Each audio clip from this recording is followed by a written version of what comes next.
In 1775, the British East India Company was expanding its power in India and was fighting with Hyder Ali of Mysore. On the other hand, the power of the Marathas in North India was growing stronger. A fierce battle between the British and the Marathas changed the future of India. The First Anglo-Maratha War is the most important war in Indian history, but not many people know about it. Why did this war actually start? The internal struggle for power in the Maratha kingdom, the intrigues and betrayals for the Peshwa position, and finally the kingdom was caught in the hands of the British. You will be surprised to know how the kingdom ended up in the hands of the British. On the one hand, a man named Raghoba conspires against his own family members for the Peshwa position. On the other hand, the British East India Company is waiting for an opportunity to increase their influence in the Maratha territories. Raghoba seeks British help to regain his throne. That led to many historical events like the Treaty of Purandara and the Treaty of Salbi. This war was not just a political struggle, it was the first challenge to the honor of the Maratha Empire and the independence of India. This is the first example of how the British rulers brought the Indian states under their control very wisely with military force. In this video, we will find out why the First Anglo-Maratha War took place, who participated in it. Let's find out who won in the end. And let's find out why this war was a turning point in Indian history. Let's see how the victories lost due to the courage and betrayal of the Maratha soldiers who stood against the British company, combined with all this, made this war immortal in history. Let's see how the Maratha War in the First Tang is a real historical story. But before starting this video, like this video to show your support. Every like you give will help this video a lot. So don't forget to like it. Let's go to our topic without delay. Anglo-Maratha Wars. The wars between the British and the Maratha kings are called the Anglo-Maratha Wars. However, after Chhatrapati Shivaji became the king of the Maratha Empire, he ruled the Maratha Empire very well. He fought many wars and expanded his empire. If Shivaji was going to war against other regions, the kings of those regions would surrender to Shivaji first. Shivaji was such a powerful leader at that time. However, Chhatrapati Shivaji appointed 8 more ministers in addition to the current ministers to look after the regions he had won through his victories and to make his kingdom even stronger. Those 8 ministers are called Ashta Pradhan. There is also an official position called Peshwa in these Ashta Pradhans. Whoever sits in the position of Peshwa gets many rights in that kingdom after the king.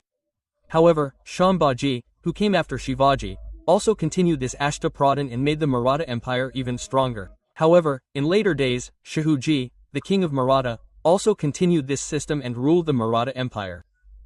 Shahuji had Bajirao as Peshwa. He was very intelligent. In a way, Bajirao was also one of the reasons why the Maratha Empire grew into a great empire during Shahuji's time.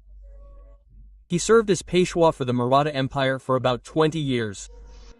However, after Bajirao's death, his eldest son Balaji Bajirao became the Peshwa of the Maratha Empire. However, Balaji Bajirao had 3 younger brothers, Raghoba, Shamshir, and Sadashiv Rao. Similarly, Balaji Bajirao also had 3 sons. Their names were Vishwas Rao, Madhav Rao, and Narayan Rao. However, all of them used to support Balaji Bajirao in the administration. However, after a few days, Shahuji died in the Maratha kingdom. After Shahuji's death, the Maratha rulers were unable to govern the empire properly. Then slowly the Maratha Empire came into the hands of Balaji Bajirao.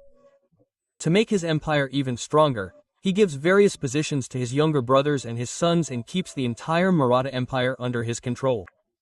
However, in the following days, a battle called Panipatu takes place. In this battle, half of Balaji Bajirao's family dies. After a few days, Balaji Bajirao also dies. However, when Balaji Bajirao dies, new problems start. To regain the empire, enemies are made within Balaji Bajirao's own family. Somehow, they think that Raghoba will become a Peshwa. The idea of Raghoba also becoming a Peshwa has always been there. However, here, instead of Raghobani after Balaji Bajirao, Madhavrao, the son of Balaji Bajirao, becomes the Peshwa. Raghoba did not like this at all. After my elder brother, I was the only one who knew completely about this empire. He gets angry with Madhavrao, thinking that instead of me, his nephew Madhavrao will become the Peshwa. But Madhavrao ignores him and focuses on the administration of the Marathi kingdom. Madhavrao is a very intelligent and strong leader. His enemies are afraid of his bravery. But after Madhavrao rules the Marathi kingdom for a few years, he also dies. Then Ragoba thinks that he will become the Peshwa this time. But then Madhavrau's brother Narayan Rao is appointed as the Peshwa of the Marathi kingdom. But here, like Madhavrau, Narayan Rao is not intelligent. He could not govern the Marathi kingdom properly.